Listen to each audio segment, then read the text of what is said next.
सामूहिक रूप से प्रयास करें। अगर एक को ठोकेंगे तो 100 लोगों में खौफ जाएगा। सलाखों के पीछे से धमकी का खेल। जिसको धमकी आती है उसकी ये हालत है कि वो बाहर आके कह तक नहीं सकता। वो ये समझता है कि साहब पुलिस के पास अगर जाऊंगा तो पुलिस मदद करेगी या नहीं करेगी, इस पे भी एक बड़ा सवाल है। विधायक रविंद्र सिंह भाटी का बड़ा आरोप, गैंगस्टर बेखौफ। कई प्रकरण ऐसे आए हैं कि 2 कांस्टेबल बिठाने के बावजूद भी वो तमाम जो गैंगस्टर है वो फोन करके कहते हैं कि ये 2 पुलिस वाले क्या आपकी जान बचा पाएंगे। गृह राज्य मंत्री जवाहर सिंह बेढ़म का पलटवार।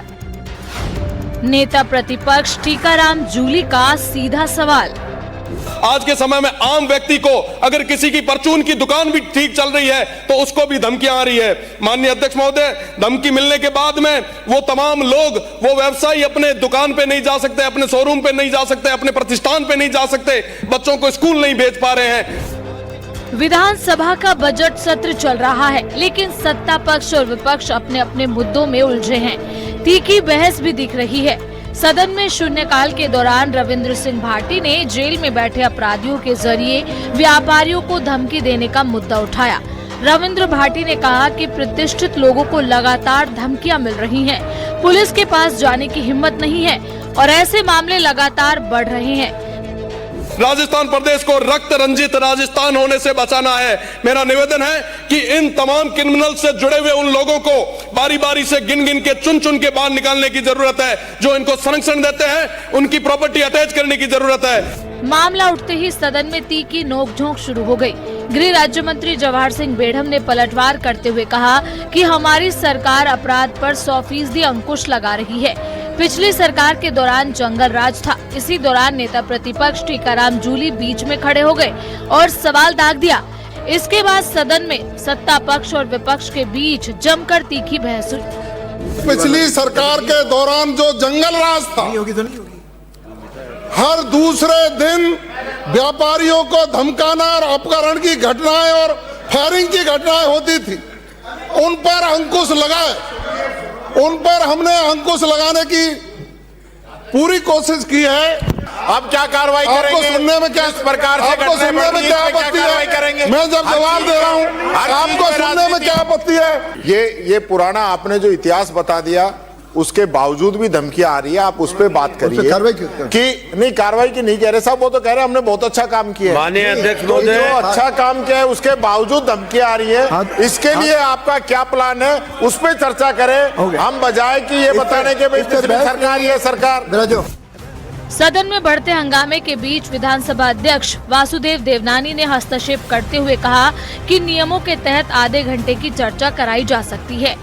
राजस्थान में अपराध पर सियासत गर्मा गई है। सवाल ये है कि क्या आंकड़ों की लड़ाई से बाहर निकलकर जमीन पर व्यापारियों को सुरक्षा का भरोसा मिल पाएगा या फिर सदन की बहस ही सुर्खियों में रह जाएगी।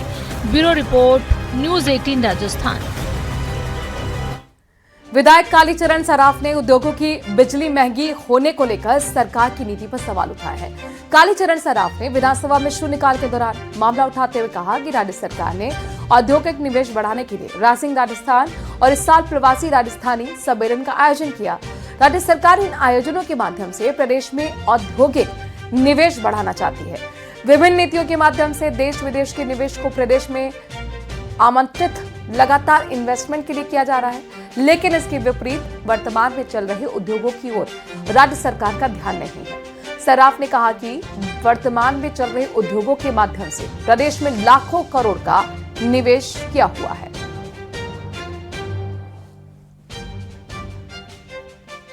के लिए गत वर्ष राइजिंग राजस्थान और इस वर्ष प्रवासी सम्मेलन का आयोजन किया। राज्य सरकार इन आयोजनों के माध्यम से प्रदेश में औद्योगिक निवेश बढ़ाना चाहती है।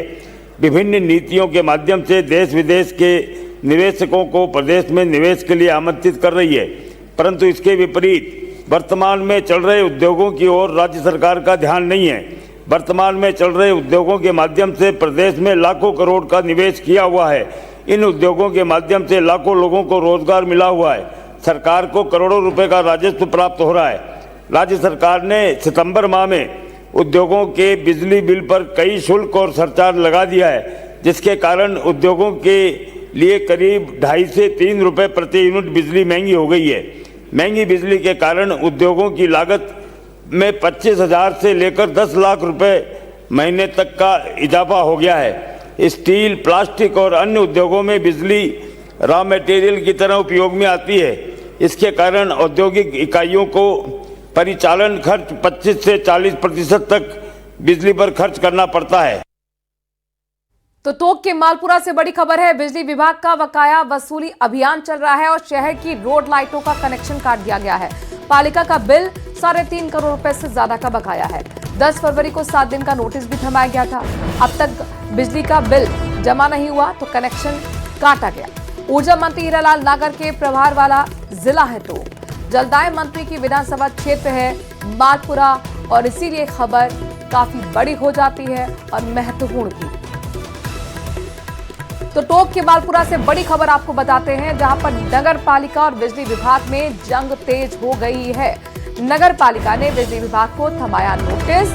13 करोड़ डॉलर यूडी टैक्स का जमा करने के लिए नोटिस थमाया गया है और 2 दिन का समय राशि जमा नहीं कराने पर सभी परिसंपत्तियां सीज करने की चेतावनी दी है। बिजली विभाग ने आज ही जो तमाम रेड लाइट्स हैं उनका कनेक्शन काटा है। रोड लाइट्स जो हैं वो कनेक्शन काटा है। 3.5 करोड़ का बकाया बिल होने पर ही कनेक्शन काटा गया है। अब नगर पालिका ने पलटवार करते हुए बिजली विभाग से 13 करोड़ रुपए मांग लिए हैं।